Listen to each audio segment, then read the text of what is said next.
Bien, el día de hoy vamos a ver lo que corresponde a las formas de organización empresarial y vamos a empezar con esta forma que es la empresa unipersonal. A ver, siempre que empiece como empresa el nombre de la forma de organización empresarial, siempre que empiece con empresa o que la sigla comercial empiece con E, significa que tiene una sola persona eh, que la administra, que es el titular y que es el único dueño de la empresa. Cuando empieza con E. Cuando empieza con S, es una sociedad, ¿no? Sociedad en comandita, sociedad civil, sociedad colectiva, sociedad anónima, en fin, cuando empieza con S, quiere decir que tiene dos a más socios, dos a más socios. Cuando es una sociedad, la razón social, ¿no?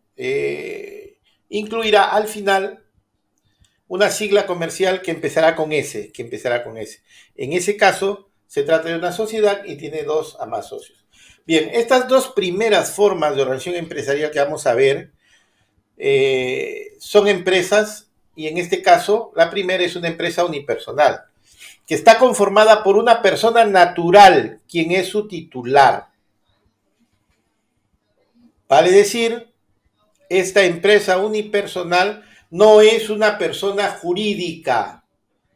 Para crearla no necesitamos ir a registros públicos e inscribir la empresa y sacar la inscripción registral, que viene a ser la partida registral, que viene a ser como la partida de nacimiento. En el caso de las personas jurídicas, no. En el caso de la empresa unipersonal, te vas con tu DNI, te vas con una copia de un recibo de luz, agua, teléfono, y a la SUNAT te dan tu número de RUC y se acabó. Ya creaste tu empresa unipersonal.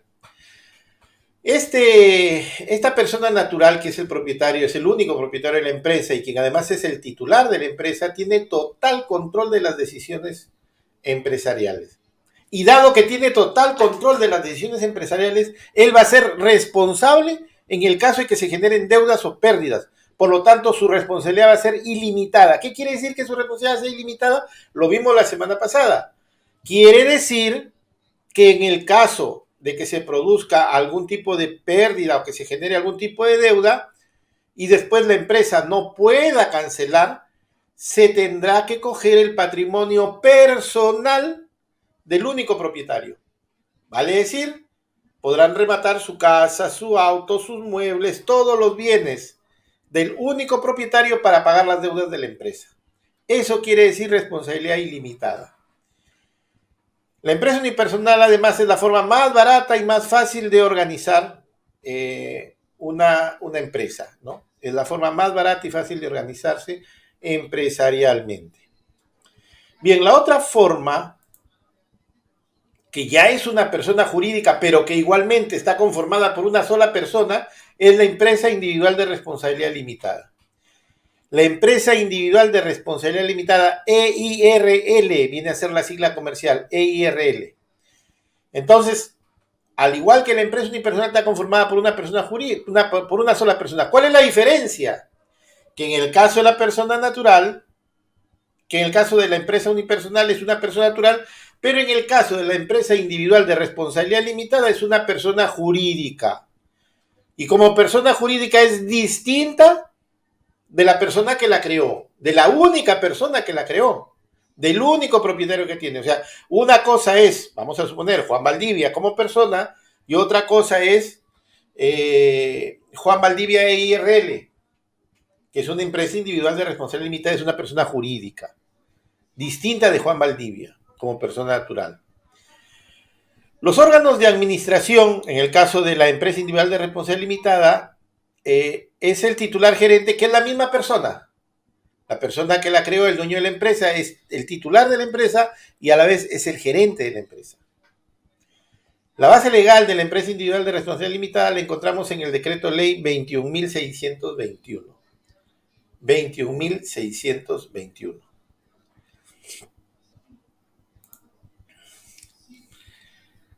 Sociedades anónimas.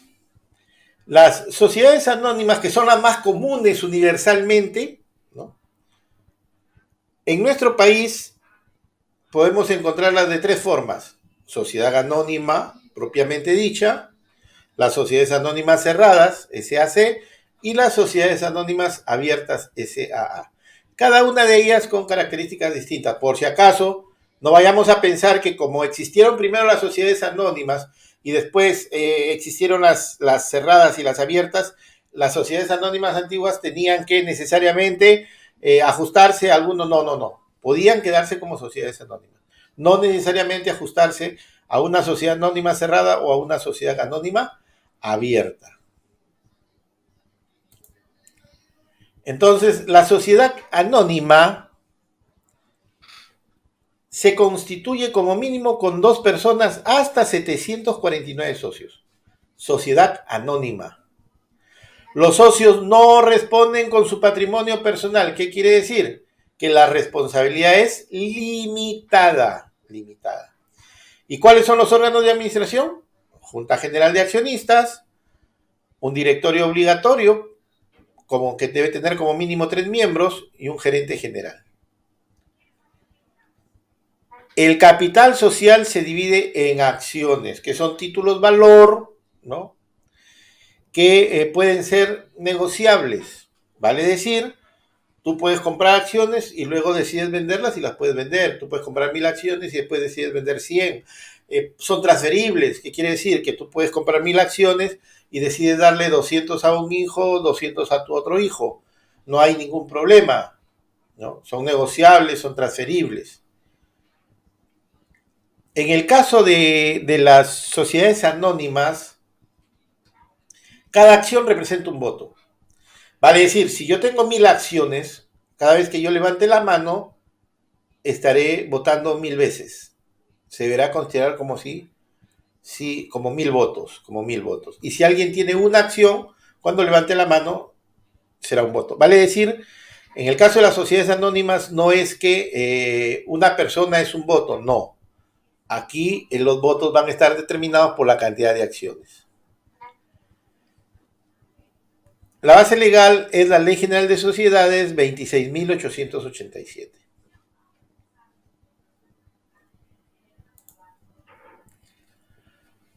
La sociedad anónima cerrada, SAC, se constituye como mínimo con 2 personas y puede llegar a tener como máximo hasta 20 socios. Los socios no responden con su patrimonio personal. ¿Qué quiere decir que no respondan con su patrimonio personal? Quiere decir que su responsabilidad es limitada. Se limita únicamente a los bienes patrimoniales de la empresa. Por lo tanto, si hay algún problema, ¿no?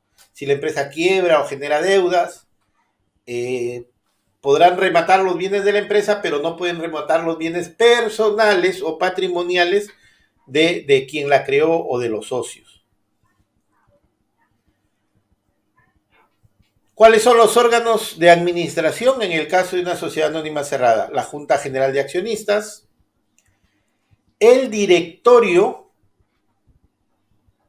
mínimo 3 miembros, pero en el caso de las sociedades anónimas cerradas, se puede prescindir del directorio. ¿Qué quiere decir eso? Que puede que no exista directorio. O sea, solamente Junta General de Accionistas y designará esta junta a un gerente general. Listo, no hay directorio.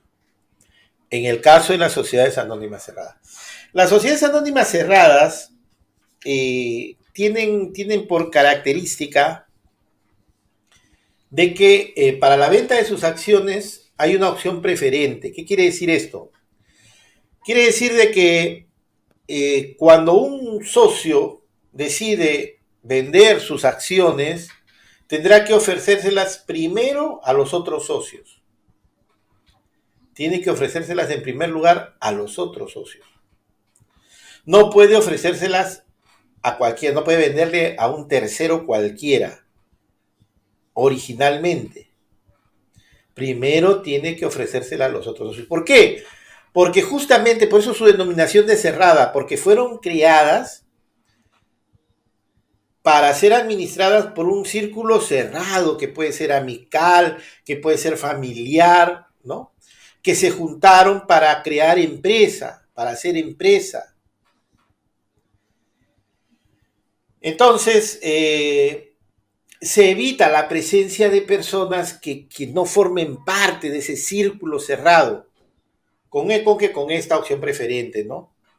Yo ya me retiro de la sociedad, pero en lugar de hacer oferta pública a través de la bolsa de valores, lo que hago es junto a los socios y les digo, voy a vender mis acciones.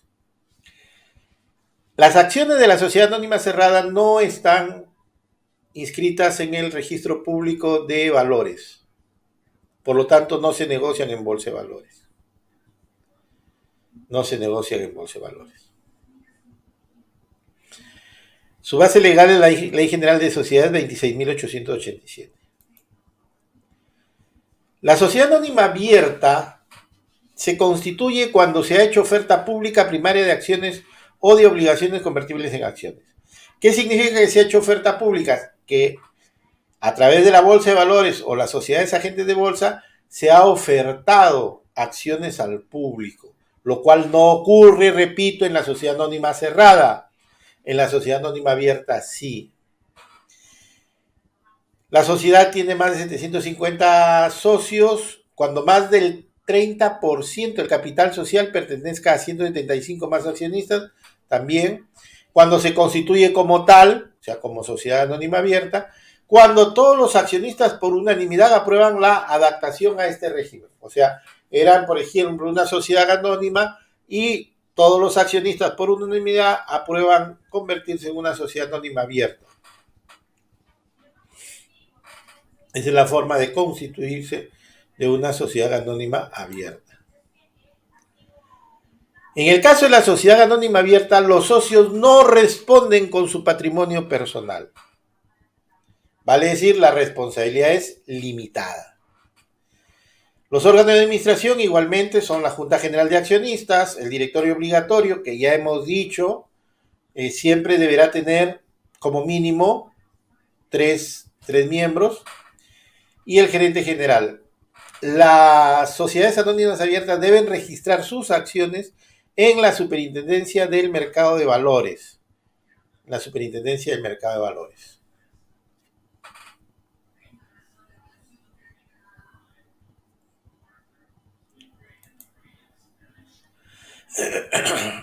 Otra forma de organización empresarial son las sociedades de responsabilidad limitada, las SRL, que se constituyen como mínimo con 2 personas y puede llegar a tener como máximo 20 socios.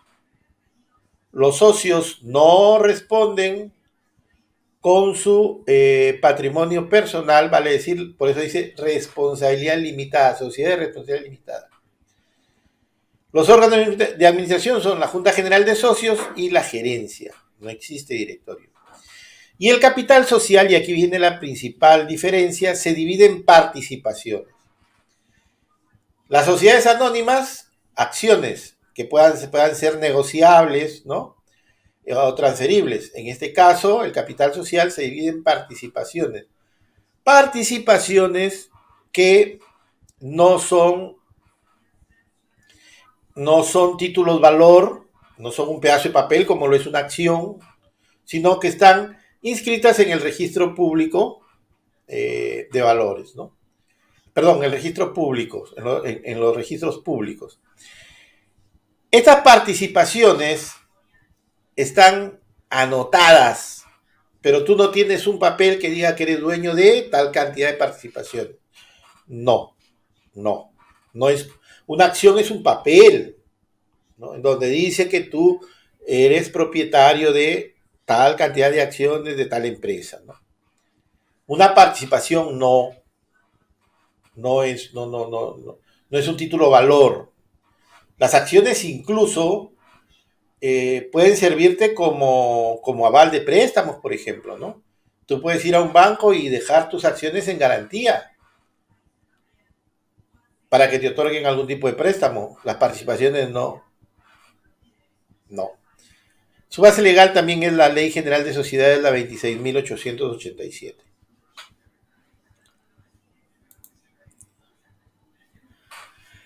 La empresa colectiva En el caso de la empresa colectiva se le llama sociedad de personas con responsabilidad ilimitada y solidaria. Miren, es una persona jurídica. ¿Recuerdan cuando hablamos la semana pasada de persona natural y persona jurídica y dijimos que la persona natural su responsabilidad era ilimitada y la persona jurídica su responsabilidad era limitada? Esa era una de las características.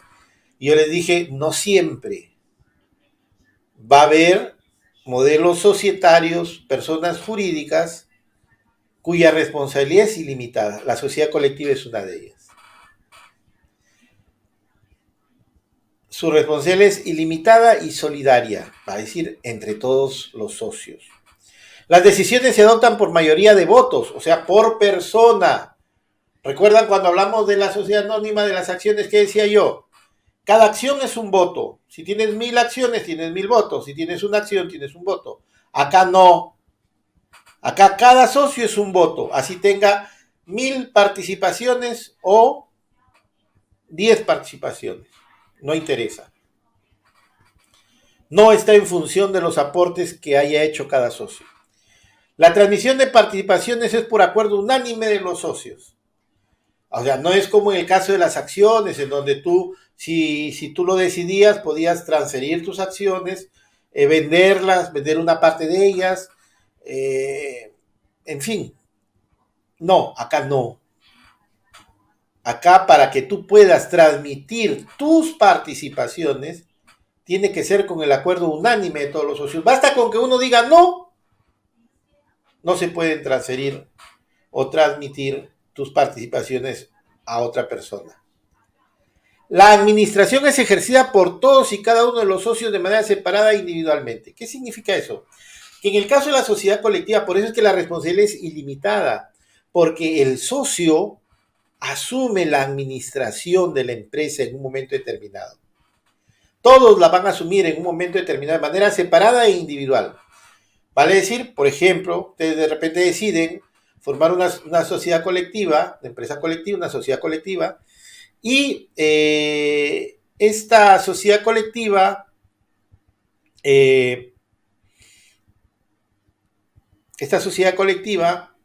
que va a estar formada por, vamos a suponer, 10 personas. Muy bien, estos 10 van a rotarse la administración de la empresa. Vamos a suponer 6 meses cada uno. Ya, muy bien, los primeros 6 meses le toca a Juan Valdivia, los siguientes 6 meses le toca a qué sé yo, a Johnny Congolini, los siguientes 6 meses a José Luis Estela, en fin. Por eso dice, ¿no? La administración es ejercida por todos y cada uno de los socios de manera separada e individualmente. Y el hecho de que el socio asuma la administración de la empresa es que se convierte en responsabilidad limitada. En el caso de la sociedad anónima, por si acaso, el gerente general, por ejemplo, no puede ser un accionista. No puede ser un accionista porque la responsabilidad es limitada. Entonces, la idea es de que el accionista no participe de la administración de la empresa. Por eso nombran un directorio y este directorio nombra un gerente general. Las participaciones constan en escritura pública. Es lo que les decía, ¿no? Constan en una escritura pública. No son papeles como las acciones. Tienen plazo fijo de duración, o sea, cuando tú te constituyes, dicen, muy bien, esta sociedad colectiva va a durar 5 años o 10 años. Y la prórroga requiere la voluntad unánime de todos los socios. La sociedad en comandita. En el caso de la sociedad en comandita, implica la coexistencia de dos tipos de socios. Socios colectivos y socios comanditarios. Los socios colectivos responden ilimitadamente por las deudas. ¿Por qué? Porque administran la empresa. Los socios comanditarios no responden con su patrimonio personal. ¿Por qué? Porque son socios capitalistas. Solamente ponen dinero y se van a su casa a esperar las ganancias o las pérdidas. Si el capital social está solo descrito en escritura pública, entonces se trata de una sociedad en comandita simple y por lo tanto se rige por la sociedad colectiva. Pero si se entregan títulos valores negociables, Entonces se trata de una sociedad en comandita por acciones, en cuyo caso su administración se va a regir por lo dispuesto para la sociedad anónima.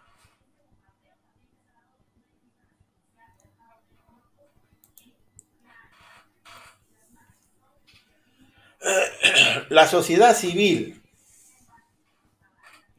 La sociedad civil se constituye para un fin común de carácter económico, que se realiza mediante el ejercicio personal de una profesión, de un oficio, de una pericia, de una práctica o de cualquier tipo de actividad personal realizada por algunos o por todos los socios.